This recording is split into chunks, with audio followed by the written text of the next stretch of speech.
Hi, I'm Kerry Cerra. My sophomore novel, Hear Me, is coming out this fall from learner Carol Rhoda Publishing.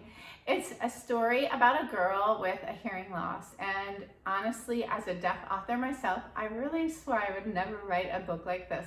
I was not intending to create something where the central plot was centered around her and her hearing loss, although I had always aspired to possibly write a character who happens to have hearing loss or happens to be deaf. It came much later in life when I lost my hearing fully, and ironically, right after selling this book, I did have my cochlear implant on one side.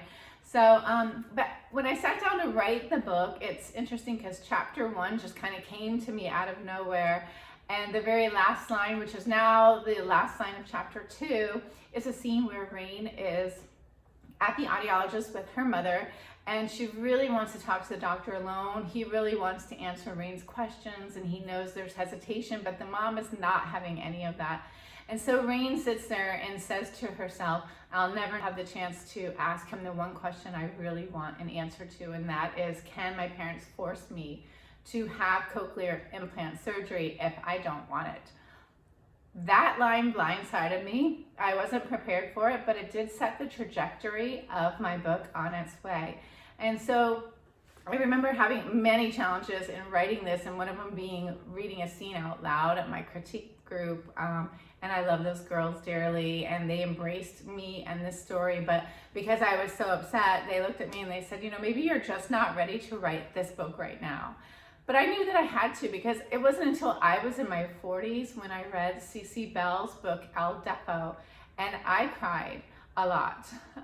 It was exponentially moving to know that there was somebody else in the world like me, somebody who had those same feelings and those same thoughts and those same experiences, because I honestly, truly felt that all of my life, I was the only one going through those types of things. So it was refreshing, and I really wish that I would have had that as a kid myself. And so I kind of pushed through with writing this book, as hard as it was. And I really hope that's the one thing that kids take away from it. If even one reader can realize that, their ears might be broken and my ears are broken, but it doesn't mean that we are broken as people.